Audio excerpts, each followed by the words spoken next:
a dynamic Christian leader, a lead pastor in the church. And, you know, when it comes to the things of God, he's very articulate. When it comes to business areas and how he speaks also, he's very articulate. Okay. Beyond that also, Word Faith Ministries. Those of you that are in Ghana that know of Word Faith Ministries, he's the lead pastor there. I know the parents, they're very sweet, loving people. I always try to connect with them whenever I'm in Ghana. And I spoke to him. I was picking up, I was leaving Ohio to to Virginia, and I called him. I'm like, hey, let's do this. He was like, yeah, let's go ahead and do it. So my brother is here, Apostle Joseph Yeboah. If you are here, you can please, I see him up somewhere here. God bless you so much. God bless you. Okay. Pleased to meet you. Yeah. To be on your platform, engaged. I believe it's very prophetic. I was listening to the testimony about Dr. Ibiomi's prayer today. Yeah. And so I'm trying to figure out how come that I was coming on and he prayed. So maybe later I will have to. So I'm thinking of something very prophetic for me. So I think we'll talk about that when I'm done. That how come the first time I'm coming on is when he calls to actually pray. So I'll definitely have to point it to him. Definitely. That's fine. Yes. Anyway, so thank you so much for joining us today on the direction, right? I had this whole direction Zoom conference has been going on for a year now, and it's very simple. Mm-hmm. Anywhere that you're going in life, I believe you need somebody to direct you. Whether you want to be the person in business, in real estate, in whatever that you do, ministry, you definitely need somebody to direct you, right? That's why. That's right. I have the direction app.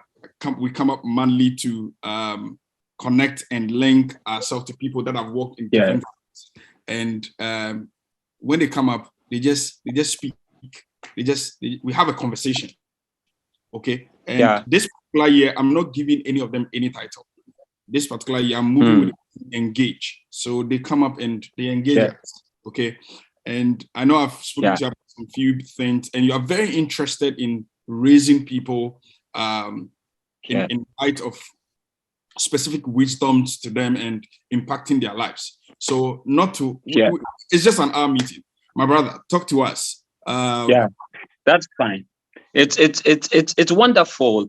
And it's interesting to know that we are in a timeline when this whole concept of engaging, giving direction is paramount. So I'm bringing the mindset of the viewers to something very prophetic, if you want, as a starter. I know it has many undertones, but let's watch this. Joseph was the one who was sold for 20 pieces of silver in the Bible. Remember that? In the Bible, okay. Yes, and then Jesus was also the one who was sold for 30 pieces of silver in the Bible, right? Now, you look at the lives of these two people, all of them were sold by their brothers, right? And then all of them eventually entered into the quarters of royalty, and then they ruled. So there's the paradigm of suffering servant and then a reigning king. If you take Joseph, he's a direct parallel or a typification of the life of Jesus. There's some years of their life that suffering servant, betrayed by their brothers, the most trusted of their people, and then at a point in time, they become the reigning king. Good. So now this 20 pieces of silver against these 30 pieces of silver is two things. Number one, it is brutal betrayal. And then number two, it is intense royalty. Okay. So the pieces of silver, 20 and 30. Number one is brutal betrayal. That means the most trusted systems giving you up. And then number two, intense portrayal of royalty. That means eventual rulership. Now, when we get into the year 2030, it's going to be the blend of the 20 pieces of silver and the 30 pieces of silver. It should tell you that after 2030, we're going to have the wealth change in a very drastic way. Now, the drastic change is going to bring two things.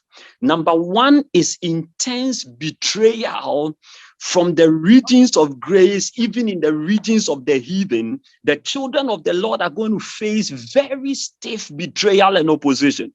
And then number two, in the midst of the betrayal is the championing of divine royalty. So we have just 7 years between now and 2030, when the 20 pieces of silver are going to meet the 30 pieces of silver. Joseph is going to be betrayed, but eventually he's going to be king. Jesus is going to be betrayed, but eventually he's going to be king. And if you look at these two people, their strength was engaging. They engaged their brothers, engaged foreigners, engaged people in every dimension and facet of their life. So I'm thinking about this thing that the Lord has put on your heart, and I just want to notify the audience how prophetic it is.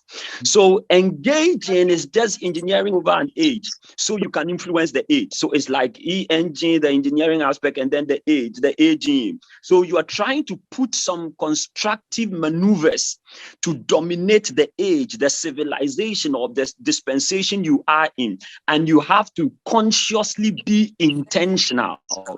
There is no engagement that has to be casual or coincidental. It has to be very, very intentional. Jesus says something in the Bible that is deep but very painful. He said, the children of the world are in their generation wiser than the children of light.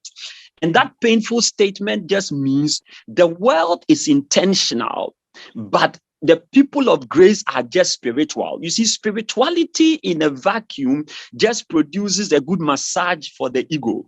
You are just confident that you have finished your routines. I just did my quiet time. I just did my prayer, and it's in a vacuum. But Jesus said the strength of the world is intentionality. The guy said, you know what? I cannot dig. To beg, I am ashamed. And now, because I have misappropriated funds, my master is going to put me out of business. So he said, I have resolved what to do. The world is always on the platform of intentional resolutions. Unfortunately, believers like to, be caught up in many spiritual routines, but we leave the check of intentionality blank. So between now and 2030 is more like a lifeline, when we have to decide what we are doing and decide to dominate every place where we go. So when you were talking about the mountains of influence and the spheres of impact, the way you were naming them, education, finance, it's not an optional luxury anymore. It is critical. Unless we are dominating, it's going to be a very, very, very fierce, moment for us. So remember, in 2030, the 20 pieces of silver will meet the 30 pieces of silver. Joseph will be betrayed. Jesus will be betrayed. Joseph will see royalty. Jesus will see royalty. So in the midst of the world turning its back on the church will still, by the discipline of engagement, dominate the age, so we can still encounter royalty and steer affairs as things, have happened for us. Right. Good. So now I'm bringing your mind to something. The first thing I want us to talk about as we prepare for being the dominant factors as we engage is the fact that you have to reproduce yourself. The fact that we have to reproduce ourselves. I want that to be on the mind of every one of us. The Bible says wisdom is the principal thing. Yes. Do you mind if I want the statement you made earlier, the fact right. You said that we being able to reproduce ourselves. Okay. So basically, that's right. That's right. In the dimension of training somebody, in the dimension of discipleship, kind of a thing. Yes, that's right. In the line of discipleship. So reproducing yourself is just trying to, it's like multiply your profitable impact. That's it. So you can't create another human being, but you can be creative in influencing another human being. So that dimension. So God is creator, we are creative. So you're going to use creativity to influence what the creator has created. So you can't create another human being, but you can creatively influence what another human being can become. So on that predicate, the Bible says wisdom is the principal thing.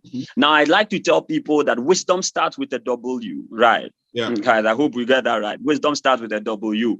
So the W in wisdom is a double of you.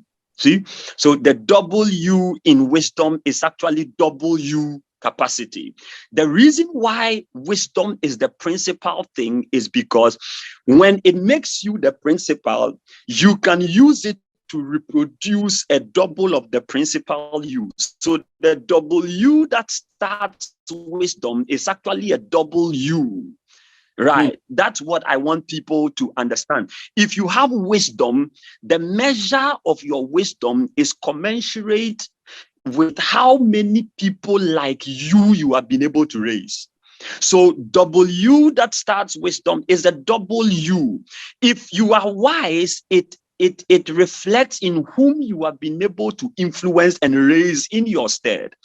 The reason why we say Jesus succeeded was that the Bible said he came unto his own received him not. But as many as received him, to them gave he power to become the sons of God. So the efficacy of Jesus's ministry was not that he brought a message, but he brought his personality to be reproduced in others. So the gospel is primarily a person before a message. So if the gospel is shared, it is a personality that is shared, not statements. And that is why Jesus makes an emphatic difference between those who profess to love him and those who indeed love him. The gospel is primarily a person before a message. So you don't share the message if you have not shared the person. It tells you that in the kingdom, our strength is not in bringing out words that are enticing and colorful. Paul calls it excellency of speech. It is reproducing by the power of ordained words a personality that is desired by the honors of wisdom. So if any man comes to you and tells you he is a wise man, you have to measure the enormity of his wisdom by whom he has produced out of him. The measure of Jesus's wisdom is seen by how he got varied personalities to behave like him, 12 of them. Now, guys, I remember when he tutored them for 3 years and he was sending them out. In God's own wisdom, the Bible says he sent them how? 2 by 2.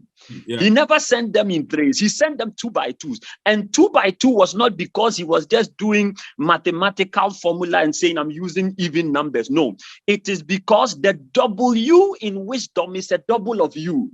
So if you claim you are wise, you must always at any point in time send 2 ambassadors who can efficiently represent you in your absence. Until a man has gotten to a point where he can at every point in time, if he faces any direction, bring 2 people to be efficient in his absence, his wisdom is just a mere profession. Okay. Now, many of us are according ourselves standards of wisdom when we don't have any reference by which we will judge whether we are wise or not. Proverbs 11:35 says, the fruit of the righteous is a tree of life, and he that winneth souls is wise.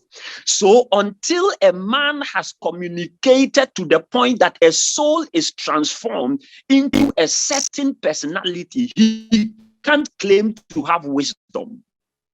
So if you are on this broadcast listening to me, and let's say you've been a CEO for 5 years, You may talk to me about experience as a CEO. That's okay. You may talk to me about agility as a CEO. You may talk to me about technical wherewithal as a CEO. But immediately you talk about wisdom as a CEO, you should be able to show me at least 2 CEOs that you have raised who can stand in your stead. If you can't produce these 2 people, if you have not won those 2 souls, you cannot ascribe to wisdom. The W that starts wisdom is a W capacity. The W that starts wisdom is the W personality reproduced. The W that starts wisdom is the W efficiency. In other words, I can sit here, and if by direction I face the US, I can say, Kaiser, I was supposed to be there, but I have 2 people who can stand in my stead. And that is the subtle message Jesus communicated apostolically when after 3 years he was sending out the disciples who were now to be apostles. Who can you send? Who can you send? So now I bring you to the chapter where we have to consider, man of God. So how do you reproduce yourself in people? There are laws that you have to embrace. There are laws that you have to embrace. And so you will have to, understand, number one, that if you want to produce disciples or reproduce yourselves according to the tenet of wisdom, you must understand that you cannot escape meticulous process to arrive at enormous progress. And one other way you can say it is achievement without integrity is fraud. Every fraudster has an achievement. Every fraudster has an end view, something to show. But achievement without integrity is called fraud. So if you have enormous progress without tedious process, you cannot say you have done something well and been successful by wisdom. So now the first law that you have to embrace is the law of tedious process, meticulous process. Now, yes. Okay, yeah, you can go on. The law of tedious process. You see, a lot of people think that success means you can get it fast. No, success means if you can get it to last. That's what success is. It's not getting it fast. Success is holding on fast and getting the thing to last, not getting it fast. You hold on fast to principles, and then you get the thing to last as a principle. You don't get it fast because sometimes it comes fast, but it doesn't last. Now, I ask you, are you aware that if any surgeon is operating on someone, what they need is time and continuity and skill? If I ask you to name tedious processes under the sun, one of them that you can never underscore is the process of surgical routines. Surgical processes are intense, they are detailed, and they are very meticulous. It tells you that to work on another person to get a desired result should not be something you are looking for in a haste. Never, never, never.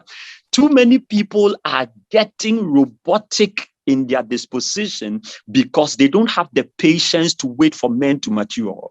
They don't. Now listen to me. If you stand anywhere and you boast of your wisdom, what you must show as proof of your wisdom is the tedious continuity that you were able to uphold, to wait for men to mature to a certain standard. That is the predicate of wisdom. It is. Now, it is interesting to know that Jesus called the disciples who later became apostles over 3 years. Now, if you remember, he taught them for 3 years. He was going everywhere, doing everything with them. In the week he was supposed to enter Jerusalem, they still hadn't gotten the full import of the fact that the man was going to ascend the cross and die. Jesus had taught them for 3 years. They still hadn't fathomed the message in completeness. It tells you that the process of reproducing yourself is surgically tedious, and if you are not rich in the currency of patience, you can't be successful in reproducing yourself. The discipline of producing discipleship or producing disciples is the process of having a bag full of patience. So for 3 years, he's been speaking and preaching and speaking and preaching in parables, in everything. Whenever he saw anything, he would turn it into a message, telling them that, you see, I came to seek and to save that which was lost, and to die and resurrect. The week in which they were sitting at the table, they still didn't believe he was going to die. 3 years he was communicating one message and they hadn't gotten it. Now, it is interesting to know that as a man who wants to reproduce yourself, sometimes the people will finish becoming like you after they have betrayed you. So even the teaching process should engage the time after betrayal. There are some of your strongest men that they will never mature to be strong enough to defend you unless they have betrayed you. Take like Peter. He had to swear 3 times under oath. He had to swear 3 times under oath. He had to swear 3 times under oath before Peter got to understand that, hey, so people are on the broadcast. This civilization have been introduced to speed, but speed is not an indication of stability. So let us understand that, listen, the process of raising proteges and holy disciples is a tedious process, and it stretches even to the post-betrayal days. So when you decide to exhibit wisdom, get ready to have a heart that can even be around those who have betrayed you. That is what this generation doesn't know. It's either, if you go online, my brother Kaiser, you realize that the language there now is lovers or haters. That's what everybody says. Oh, they're not in my camp. Let all haters go their way. Let all haters shut up. Everything is either you love me or you hate me. There's no middle page now, because people don't even know that. Yeah, there's no middle ground. People don't know that the greatest lovers must sometimes betray you first. So if you want to raise men as a reflection of your wisdom, you must have a dimension of patience that spans to even post-betrayal, just like Jesus did for Peter and all the others. So there has to be patience, there has to be continuity, there has to be intense skill, and you have to have an answer to many reactions. So that's number one that I want you to know. Yep. Number two, Lord, that I want you to know, that if you want to raise men or reproduce yourself, you have to teach men how to learn and how to unlearn. Now, I'm going to say some things that is going to be very insightful, and I think you should take critical notice of it. Okay. A lot of the times when we meet, if I say unlearned men in quote, when we meet somebody who is not, let's say, how do we call it, orthodox trained, as in school, what we call formal education, it looks to us that not to pass through a formal institution is not to be educated. That's how people think. So, for example, if I give you a professor and I say this professor has been in school for, let's say, 30 years or 40 years, and he's learned so and so and so and so, you put him in a certain light. And then if I send you somebody who's never stepped in the classroom, and I made that crude person come into your camp, most likely you would. It's very easy to subtly conclude that the professor knows a lot, right? That the professor knows a lot and the illiterate doesn't know a lot. A lot of the times, unfortunately, that's how we think. Oh, the professor knows a lot. I don't think this guy knows a lot. You see, it's the mindset, good. Right? Probably if maybe the you're not mindset. Great. School, yeah. There are a lot of things probably you may just because you didn't go through, formal education. Exactly. Now bring your mind to this. Are you aware that most of the time, the people who don't step into a classroom learn more than the people who step into a classroom? That's what people don't know. So if I give you someone who didn't step in a formal place, watch this. Kaiser, let's say in your hometown, your culture, have you turned it into a documented constitution in your hometown? No. Definitely not. No. I'm not done that yet. But how many? Yes, but how many years has that culture survived? How many years? How is it that a culture that has not been formally documented has survived ages? Have you asked that question? People obey a culture and traditions that are not documented more than a constitution that is codified. Have you noticed it? People, if you are in a democratic nation, you realize that people obey a culture that is not documented more than the democratically codified constitution. It tells you that formal education is not the strongest highway of learning. So if you want people who can really hold on and die for what they have learned, most likely you may have to be looking at people who were not formally trained. And that's something this generation is not looking at. Listen, if you get a fisherman to say he's alive or he is risen from the dead, you are covered. You don't need him to be a theologian. Just get him to say he's risen. He will die for it. And that's what people don't know, that when you are raising people, you are raising giants, you're reproducing yourself, you need to understand that formal education is not necessarily tenacity to learn. It's not. Sometimes the people who have the strongest, gripping effect are people who have never tasted formal education. And the converse is also true. If you want an illiterate or somebody who didn't have formal education to unlearn something, you are in for a huge task. If they told them that this is what is true, and you want to tell them that, there is another way that we can do it, you may have to use 30 years to introduce the other way. Yeah. So number 2, I always like to tell people, master the skill of teaching people how to learn. And then number 2, master the skill of teaching people how to unlearn. If I give you an illiterate, fervent person who has learned some few unproductive routines, and I tell you, can you teach this person this new form so they adopt a higher rank? You need to be a master at moving minds, whether to learn or to unlearn. This generation has forgotten. No politician wins an election with a manifesto. Have you realized it? No politician. After they are done with the intellectual, socialization, their strength is always the grassroots. It tells you that formal education is not necessarily tenacity of the grip of learning. The guys who can be very stubborn in their apprehension are sometimes those who are not formally trained. So if you want to reproduce yourself, you may have to look at demeanors in general before intellectual capabilities. You may have to. No politician has won an election with a manifesto, not one.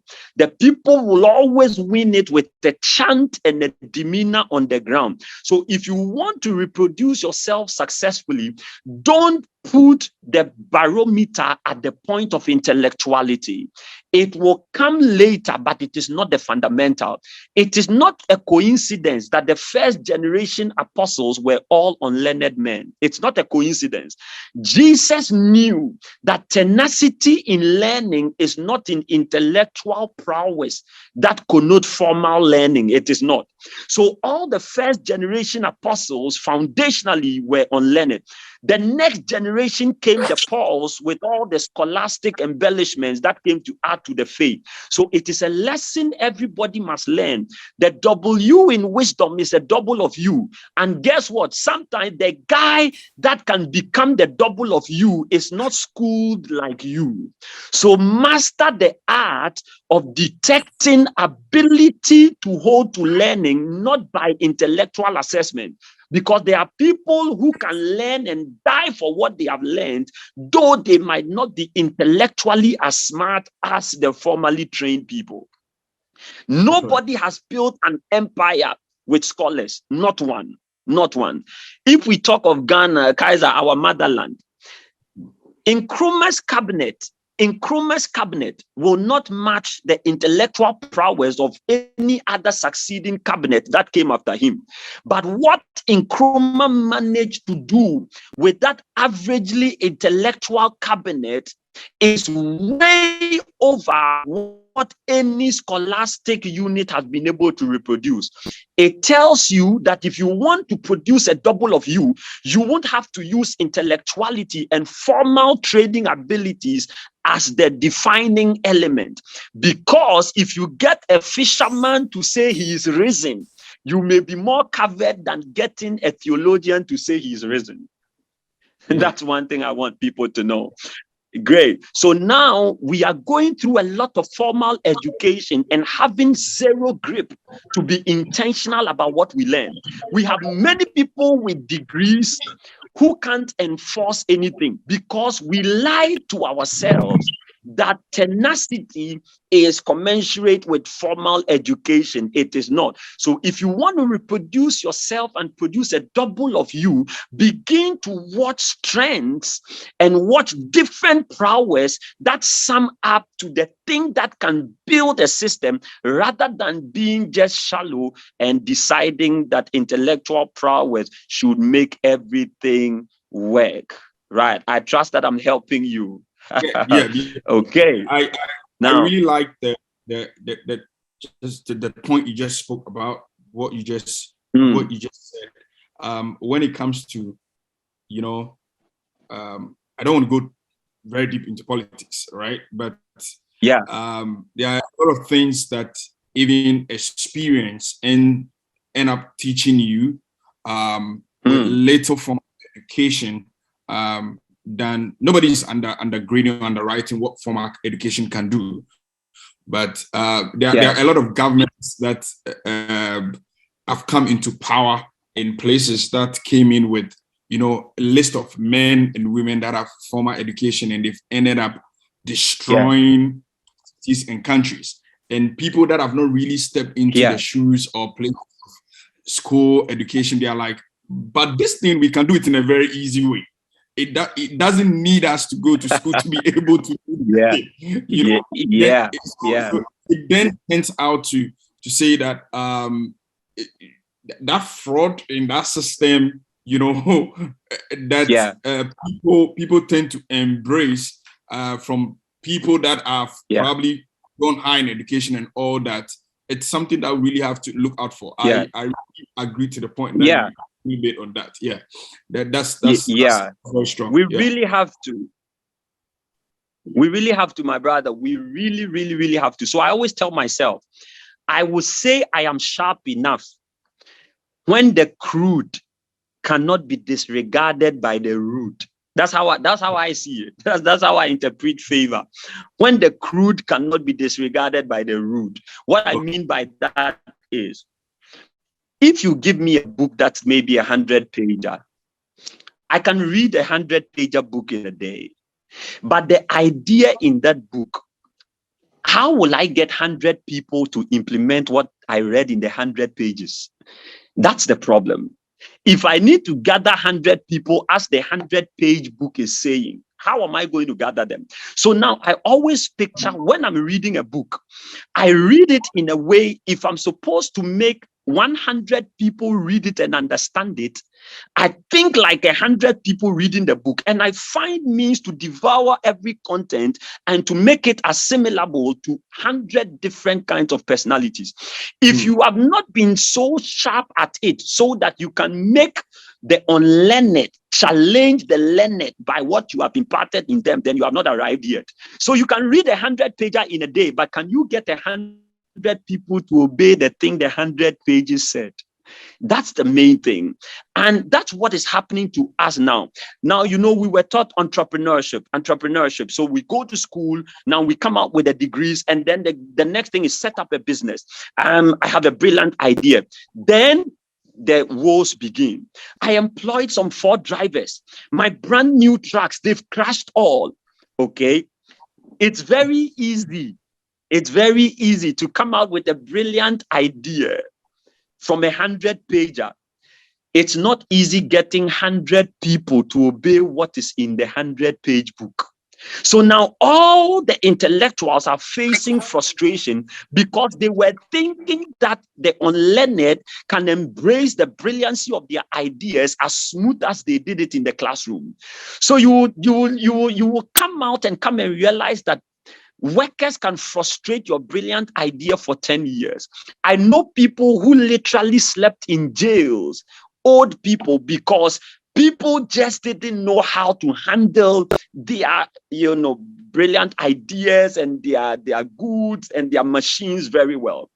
And this is where I say something else that I believe that you can come in later, Kaiser. Jesus called his disciples and he told them, he called his disciples and he set a small child in the midst of them after they were, talking about a lot of things. And then he told them, in this kingdom, the people of the world, they form governors. They form government and they are rulers and they lord it over their subordinates. But in the kingdom, it is not so. In this kingdom, mastery is by servanthood.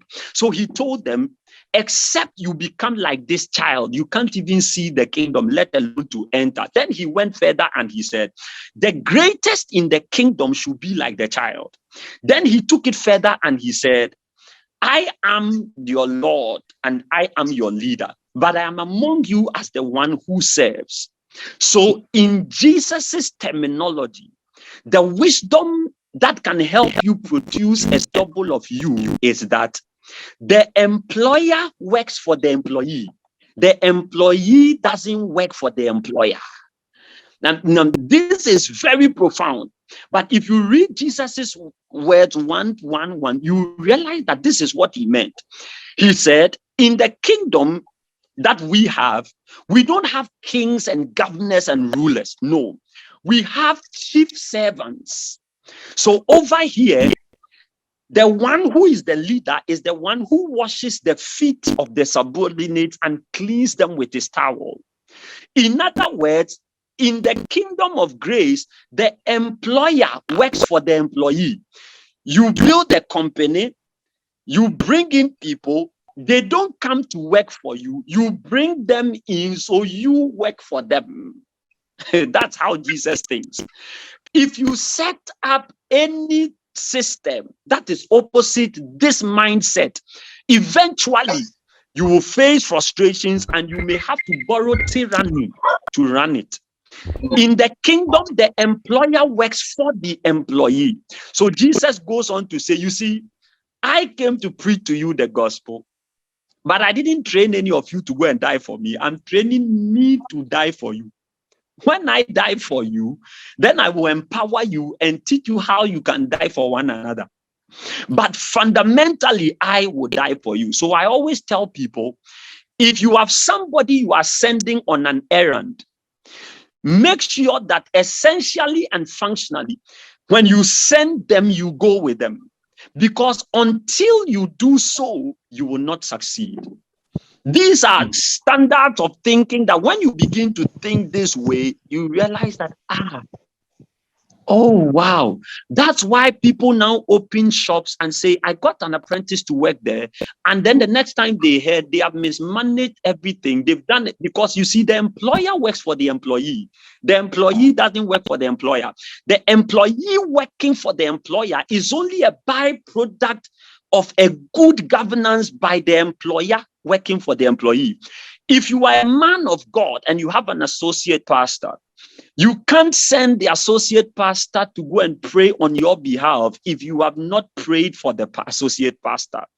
If you are a CEO with a manager, you can't send the manager to go and negotiate businesses on your behalf until you have gone to negotiate businesses on behalf of that person.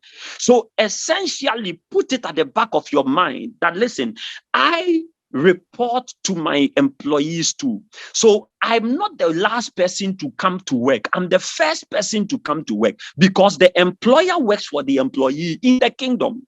If I give a dressing routine, I'm not the last person to obey it because the business is for me. I'm the first person to obey it because the employer works for the employee. That's how Jesus said the kingdom operates. If you go to the other side, it's the opposite. But in the kingdom, this is the wisdom we use. Yeah. So if we are going together. If we are learning together. Otherwise, you will have to borrow the term hire and fire. Hire and fire. Did you do it? Yes. Okay. I maintain you. Did you do it? No. I fire you. I get another person. Hiring and firing is a reaction. It's not an intentional action. It's not an original action. Hiring and firing is a reaction. Growing people is an original action. And if you want to grow people, you have to now work for them as if they have hired you. Then you bring them to an efficient disposition where you can't fire them because they are consistent, efficient. Hiring and firing is just a reaction. It is not an original action. It's not. That's why the Bible says, he that bringeth up his servant delicately shall at the end have him to be a son. It means if you meet a stranger on the street that you don't know from anywhere, if you are able to train that person well, that person can become your son and become the heir after you. This is wisdom. The employer works for the employee, not the other way around. So if you have a boss mentality because of what you have learned, because of the knowledge you have acquired, because of the contacts that you have gotten, if this is your mentality, you will subscribe to hiring and firing. And remember, like I said, that's not an original action. That's only a reaction. You hire people in reaction to what they do. You fire people in reaction to what they do. But you grow people in reaction to what you have decided. So which is your strength? Hiring and firing or growing people? If you want to grow men, you have to learn that as the employer, you work for them before they work for you. Kaiser, at this point, I think we can get conversational if need be. I don't know if there's something somebody wants. So you're saying a lot, and I'm trying to structure all the points that you've given out. But the connection of wisdom to all that you are saying, it's really paramount, right? The last bit of it about mentorship. Okay, I always say mentors will save mentors will save you from tormentors. Okay, there are people in the system where, I mean, in places, be it the church, be it a business, be it that have that room where they hire people and they are not ready to and back to your word, double you themselves. Okay. Yeah. Yeah. Maybe, I mean, it's a term I'm really going to take. The W in wisdom is the W. You yourself reproducing yourself, growing out yourself, reproducing yourself. That's it. Into people. I was having a conversation recently with a group of friends, and I was telling them some few things that there are three things that whoever that mentors you would you owe the person. Okay, you owe the person, or the person owes you. Okay, so the part where the person owes you, there's a part that you also owe the person. Okay? Right. The person owes you instruction. The person owes you impartation. The person owes you correction. That's right. First one, owes you instruction. If the instructions are right, and it creates a very good channel for wisdom. When you started talking this morning, it was very funny, right? I took my first book that I launched, okay, Pecs and Tent. Okay. And I was going through the pages of the book, and I got to the page that talks about the dress code for wisdom. You can see that right here. And I paused and I started looking at the dress code for wisdom as being a chapter of the book. Okay. And it's so interesting. When you look at the points that I've listed under the dress code, I dedicated a whole page for wisdom and how to connect or link it to things that we do. Okay. It's going to be a whole lot.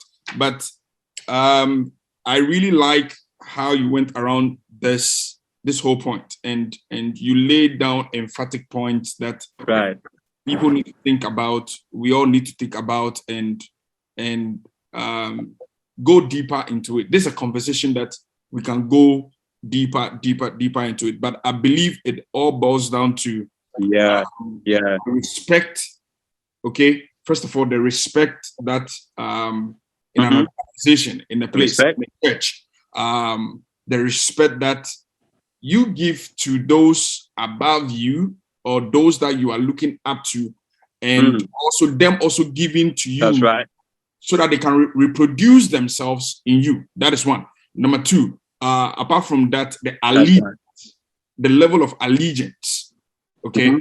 There are a lot of things that we see in our system right now that people are not ready to submit to learn, to submit to connect, so that whoever, let's take a number of people, let's say under you, okay, in church where you lead. Yeah.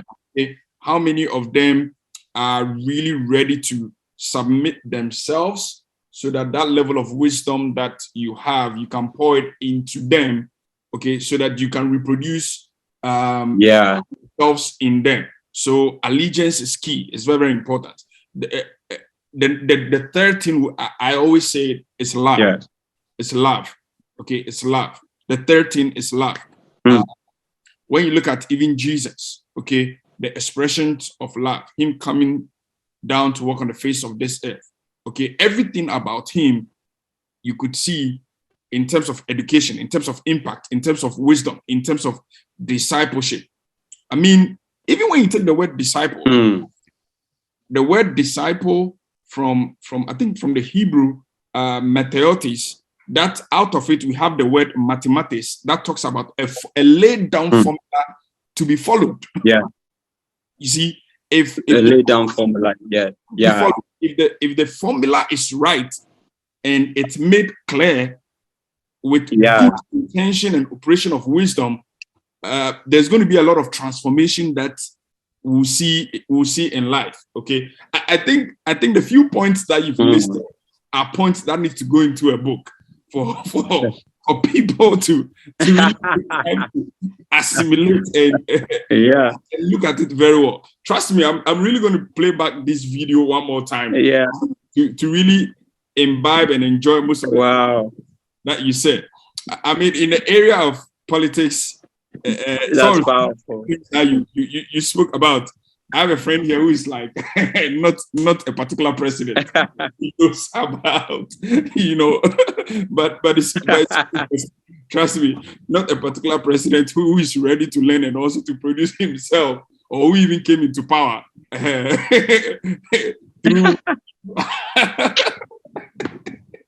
through other means, right? But hey, no, and it's seriously on the call. I'm not Ghana, no way. If you're thinking about Ghana, no, you missed it. Yeah. I'm not talking about Ghana at all. I'm not talking about Ghana at all. But the last point I want to connect to what you said is I feel out of the points that you gave, loyalty is key. Loyalty connected to the words that and the statements that you just gave out. For those of you here in the comment sessions, okay, and those that have joined us right now, wherever that you're joining from, God bless you. Thank you so much. I really appreciate seeing you. If you have any question, we have just 4 minutes to end this. My brother is also very busy. He has a whole lot that he does. I know that very well. Sometimes we fight for just not him not putting forth.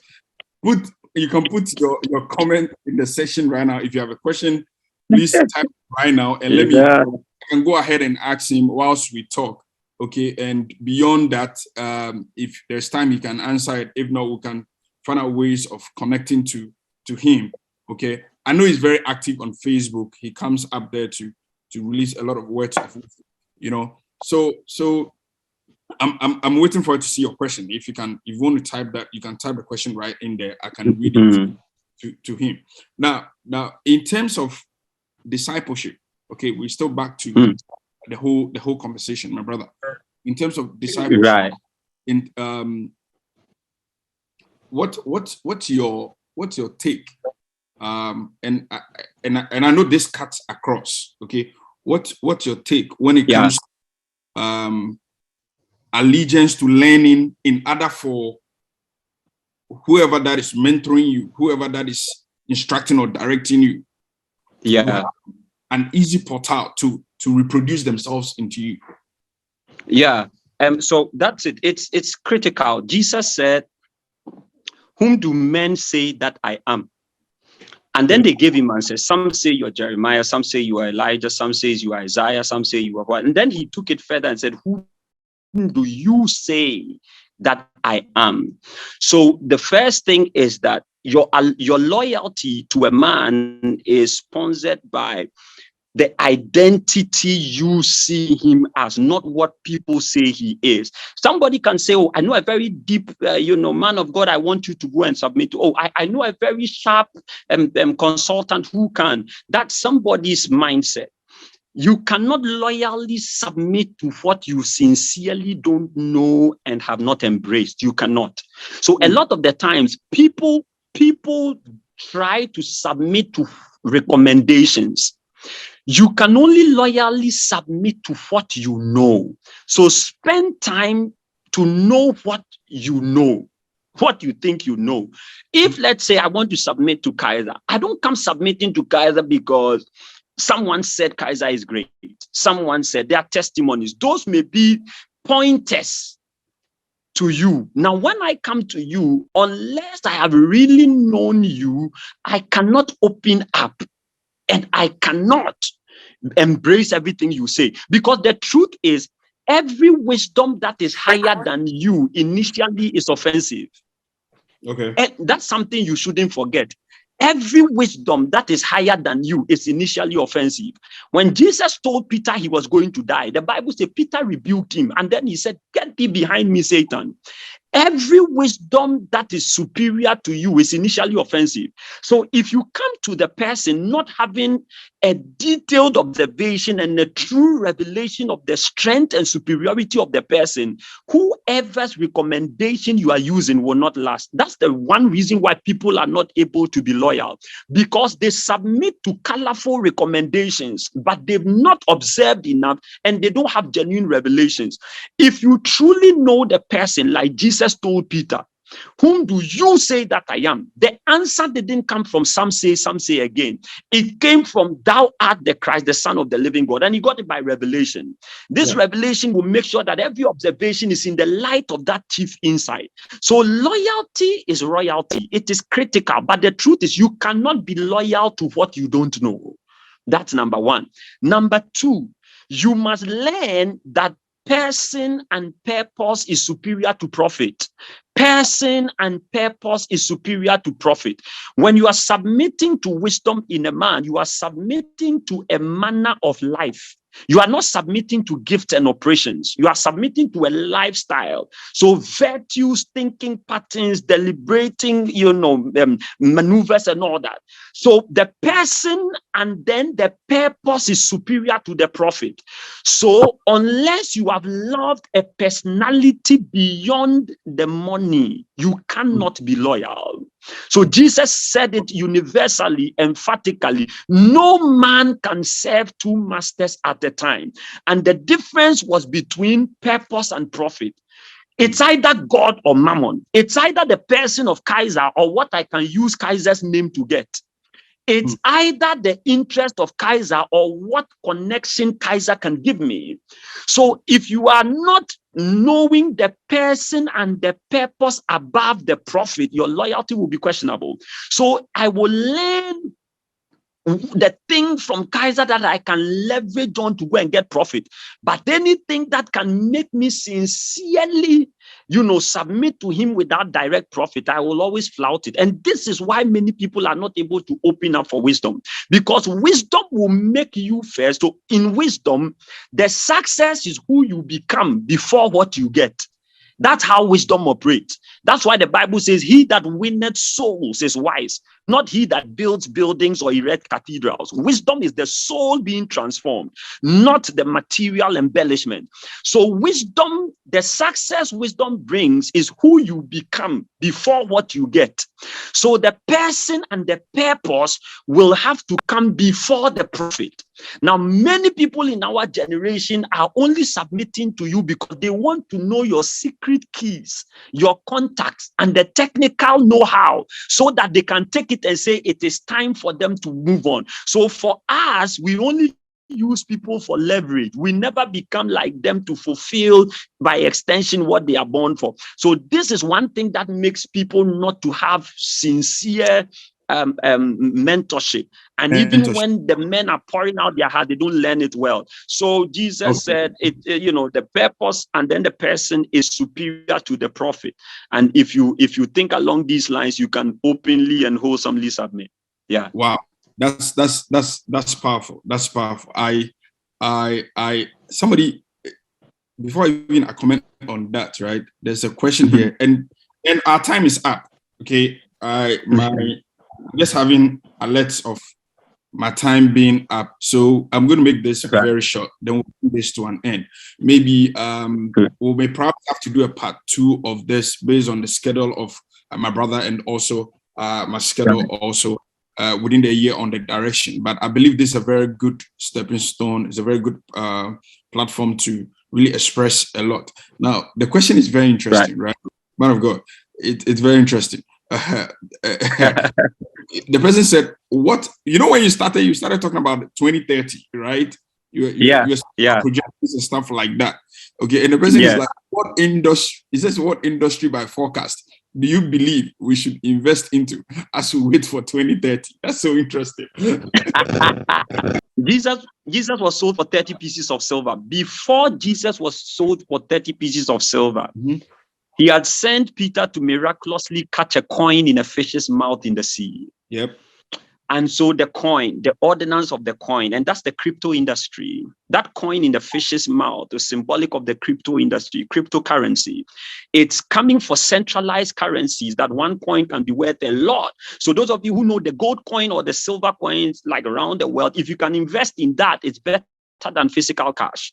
The coins are coming to rule. Before Jesus was sold for 30 pieces of silver coins, he had already beat the wisdom of the world by sending Peter to get a coin from the fish's mouth. And please, are you coming in? Yeah, I was coming in. Yeah. Just a quick one for all of you listening. Just know this is it's for educational purpose. I have to make that particular. Yeah, it's not financial advice. No financial advice. It's not. No, it's not financial. I was just about to say that. So I was talking because he mentioned industry. So definitely we have to mention industry. Now, initially, the banking system was telling us that banks don't fail. Remember that initially, that's what the banking system was bringing. They were telling us banks don't fail. Banks are failing. But now they say it's not even a bank failing, it's a bank run. Bank runs means banks failing in a chain reaction. All right. That's what it tells you. Good. So it tells you that industries will come and go. Now, if you look at the crypto industry, and you look at the AI industry, and you look at the online industry, earlier on, no business could become $1 billion business in less than 10 years. If you have done your homework and if you have learned the statistics well, no business could rise to $1 billion status in 10 years. In this our age, a business can become $1 billion in 6 months. In 6 months. So it tells you that we have industries that are taking over from the long, tedious, hauling ones, and you have to be smart. So like I said, it's not financial advice, but I'm just naming different industries. So prophetically, if you look at the lifestyle of Jesus and Peter, especially when the taxing system came, and then he said, just cast a net, and then the hook, and then the fish that will come, look into its mouth. And then, of course, it's the first one. So it is not chance, it is strategic probability that is engineered, and then that coin should be able to pay for everyone. So there are systems that are coming where in a pool of coins you can be able to do your analysis and cast a hook and pick one, and then the value mounts up and it gets on very well. Now, if you look at the trading market also now, initially they were trading currencies. And then now the bank runs are going down and the fiat currencies are failing. So if you have been technical, you realize that the fiat currency trading is also going down. Now, what is happening is gold and commodities and futures that is taking the world. Now that banks are failing, people are still making millions in hours. Go to the hedge fund traders. Even when it's a black or a red day, they are raking in millions per hour. They know what they are doing. So there are industries that are taking over emphatically. Now, if you look at the lifestyle of Joseph, you realize that his strength was farming. He started by taking food to his brothers. He ended by taking food to the world. That's Joseph. So if you want an industry that will survive between now and 2030, farming, already there is a contest between, synthetically produced foods or genetically modified and organic. That battle is going to get more intense when this decade rounds up for the next to unfold. Farming is going to be strategic. The other one is real estate. The life of Joseph. He was banished from home. He ended up in the palace and gave his family Goshen. So real estate. So all these things, you can do the forecast and get the industries. I know our time is up, so let me not drag it too much, but these are few things that you can just use. Bro, well, Yeah. it's a blessing, man. When you said real estate, somebody turned and looked at me in the way it's like, don't reveal the secret here. but seriously, I mean, the person that asked the question, I think he has mentioned three or four important ones that you have to take note of. Yeah. Cryptocurrency. He said he spoke of different types of coins. That's very, very important. And you see, we'll one day come. I think we should come up and explain some of these things very well. The reason why believers they don't look at some of these areas, bro. It's serious. It's sometimes, I mean, you started saying it. It's not only the prayer, and being religious. Yeah.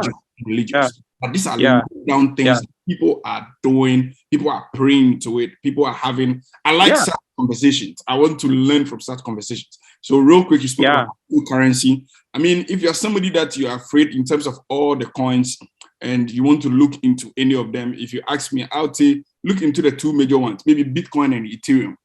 Bitcoin and Ethereum are doing those ones, you're in the safe, you are good. If you want to talk about food, agriculture, that is also wide. There are areas that you can invest in that you don't personally go to the farm yourself. I know people that have softwares that a friend was speaking about one of them recently. Vast amount of land that they've acquired, and they want people to invest in. You don't come to the farm, they show you a picture of how the whole thing goes. You invest, the money is being used to grow, and you see the return, and you see it in the form of charts. They'll give you from the time that the seed was sown, how it is monitored, and you don't go to the farm, but you see it. You get to see it and all that. Another one also. So he also spoke about agriculture. Then also he finally also spoke about what was the last one? Real estate. Real estate. Somebody said real estate. The Goshen. Yeah. Real estate is the only estate that is real.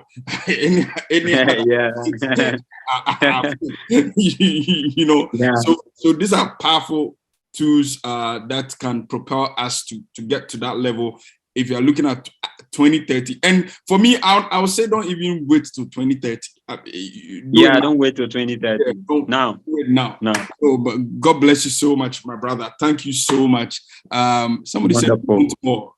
Please, because of time, we'll definitely do it. We'll look at how I like the stuff you mentioned about Joseph and how he went about the whole thing. Maybe we'll come up one day. We'll look at that business or financial aspect of it and how learn from it. And I really enjoy. I would like to really learn more from that. Thank you so much. That would be great, my brother. Your final words. Final words, everybody that is here before you leave us. The final words for us. Final words. Final blessings. Final prayers. Anything. Final words. Final word, final blessing. The wisdom that you profess will only be commensurate to what has come out of you. The W in wisdom is the W. Don't give yourself empty accolades and say you are a wise person. There's a standard. Whom have you been able to produce? If you can work at it so much that the crude will not be disregarded by the rude, then you know wisdom has started. And remember, the employer works for the employee before the employee works for the employer.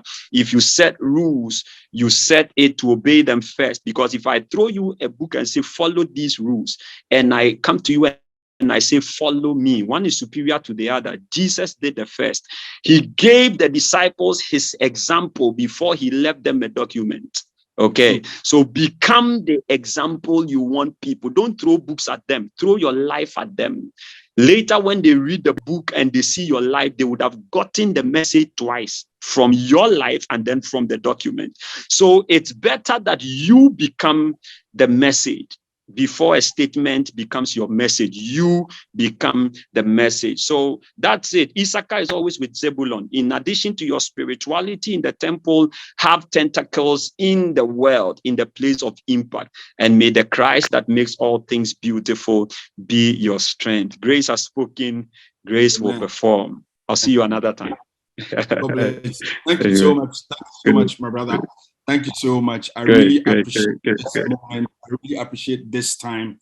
I'm believing God and for grace. And as the year goes on, I'm sure we'll have Apostle one more time be a blessing to us. Right. And you know, there are people that come into your life that you always pray and ask God that God keep them safe, because you want them to be there. Because if there is something that you want to talk about, there are people that you can pick a phone and call and start a conversation with.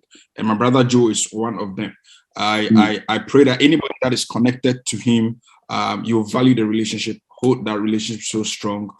He's not only a gift to the world, he's also a gate to the world. They are gifts, they are gates. It's rare that you see people that are two at the same time. They are gifts and they are also gates. They are gifts because they are a blessing to us. They are gates because out of them, people can do many through them.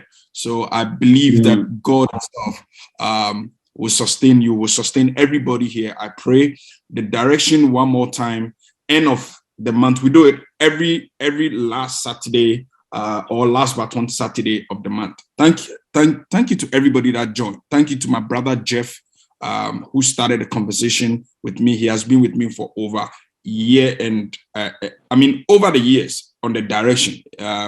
Please share these few things that you've learned with somebody. It's very, very important. Share it with somebody, and I believe somebody will bless. So much love to my wife also.